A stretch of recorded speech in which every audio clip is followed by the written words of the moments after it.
Okay, so this is how I go about my practice sessions on Formula One Manager 2022. So compound self, don't touch the setup to begin with most times. You can roughly see what way things want to be. So we'll get back to that in a minute, but generally 20 to 22 laps. Put that on the slowest pace, so the soft tyres last. For some reason you get loads of soft tyres and not enough hards and mediums. I don't know if you can change how many hards and mediums you get for the race weekend. You probably can, but I don't know how. I've not really looked into it. But yeah, anyway, so soft tyres, slowest pace, and around 20 laps. Manage session and send them on their way and await feedback.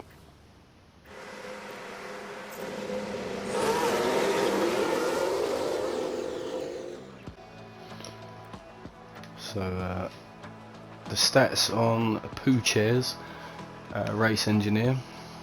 His setup is slightly higher than feedback on the car. Setup feedback is slightly higher than Albon, so yeah, he usually gets his first, and Albon is ready as well. Just missed the pit entry, so he's going around for another lap. Right, so here we are, reconfigure. So my main thing is front wing and rear wing. Not my main thing, as I say, this was a oh, fucking hell, I don't know if I mentioned it earlier, but yeah, it's not my idea. This is another YouTuber, and I've tried this myself, and it does work. Well, it does seem to set it up quite nicely. But basically, front wing and rear wing are the only two that change straights at the bottom, which is sitting on good at the moment. So basically, just those two are what you need to really concentrate on at the start. And basically, once you get straights to optimum, or if it's great, you know, close enough, that's when you start messing about with these properly. But like for example, the top oversteer is sitting quite outside the blue box, so I might just give that a couple of tweaks over. Find something that does it without upsetting all the others. Cornering and traction. So let's say, for argument's sake, that's set how I want it. As I say, the rest of it can just be manipulated with these three. And yeah, so traction and cornering are bad at the moment. We'll get them. That setting seems to get them where they want to be going. Could pull traction in a little bit with this one. Now the top two are on good. I believe it's these two that manipulate the top one. Yeah. And the blue bars do change quite a bit between sessions as well, so we'll see how that goes. But yeah, so that'll do for now, I think. Move the so as I say, front wing and rear wing to try and get the straights where we want it to be. And I say, once that straights hits optimum, you don't have to hit these two again, and it is just the last three. So we're at 42% at the moment. I'll leave that there for now and stick a new set of softs on and send him out again, although he doesn't want to go out for... Oh, okay then. Softs are only good for 17 laps apparently. Yeah, confirm, send him on his way, wait for Albon to come in now. How does it feel? It feels terrible. Shut up, Albon. Always moaning. Right, 39% for Albs. And again, we're looking at the straights. Looking at the straights, but obviously, while we're manipulating these two, we're keeping a rough eye on what the rest are doing. So, obviously, if I go that way, it moves them in a little bit. And I say straights is on good, so it doesn't need to move too far away from that green bar.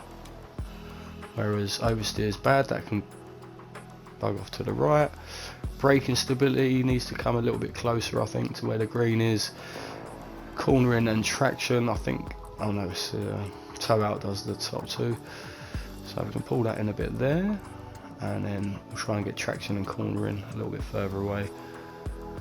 But again, it's just, I'm doing this all off the back of presuming those two are correct, and well, we'll get more feedback on the next run anyway. Pretty happy with where those are at the moment.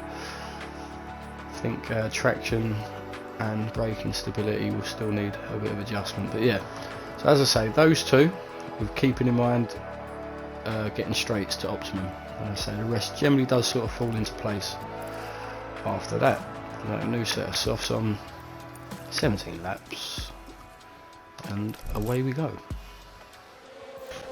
So in my vain attempt Back off. to get the fastest lap, I've nearly burnt these tyres out before they've got their setup complete. Yeah, take it easy. Silly boy.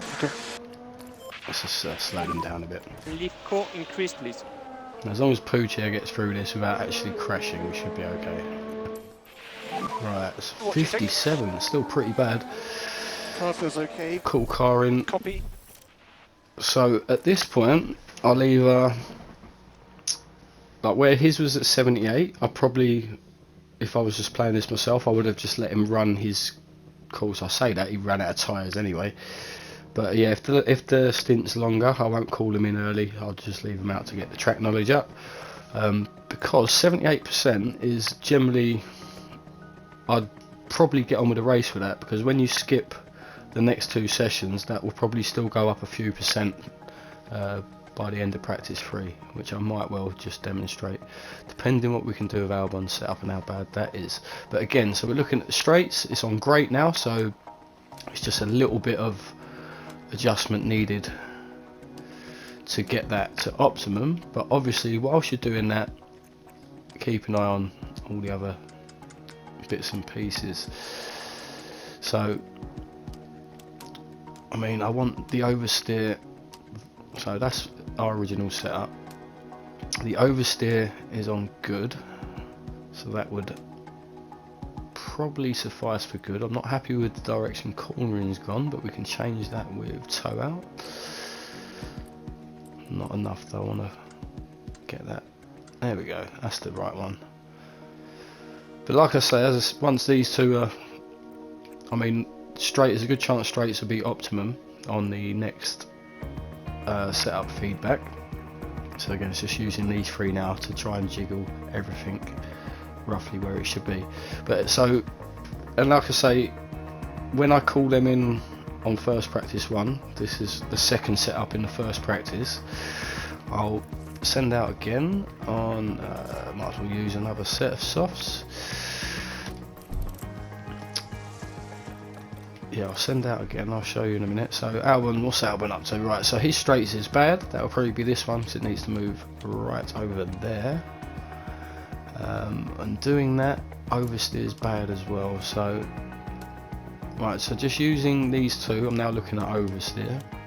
So that plus that will bring it to the opposite end of the scale. So oversteer is bad and straights are bad, and now probably where they should be. So looking at traction, that was optimal. That was optimal around there somewhere. I think we're not far off getting this where we want it. So to get that on optimal, and then this one just to change the great and the good of braking. So that I think will be pretty close to the mark. I could be wrong, but again, that is just to show how I generally go about this. I will probably skip the remaining 2 sessions because even when you get, I think their last, what was it, around say 75% for Pooch and say 50% for Albon, they won't complete their feedback on these runs, but if you skip the sessions, they'll keep that set up, and well, you'll see for yourself, the percentage will improve. There we go, end of session. The Williams topping the table. So yeah, going into practice 2 now. So they've got question marks on their setup confidence at the moment, but that's because I've just tweaked them at the end of that last session. And as I say, we can go ahead. Don't think I need to change anything now. Simulator qualifying. So I'll have to sit through another 2 practice sessions and we'll see what the percentages are now. Probably gonna blow up in my face now and be really shit. But ooh, even unaided 2nd and 3rd by the end of practice 3. Lovely. The Red Bulls are fucking improved their car a lot this year. But anyway, so there we go. So 95% for Albon and 85% for Pourchaire. Yeah, if that was because they've got new car parts and we didn't quite manage to max out track knowledge. But I think if the car parts were on 100%, they might well have got 15 out of 15 and 14 out of 15 for the stat increases for those two. But yeah, that is basically how I go about my practice sessions. Most of the time skip both, and a lot of the time skip quali as well. So any questions why I'm in the 2028 season, now you know. There you go, second and fourth without even trying. Beautiful. Time to get on with the race.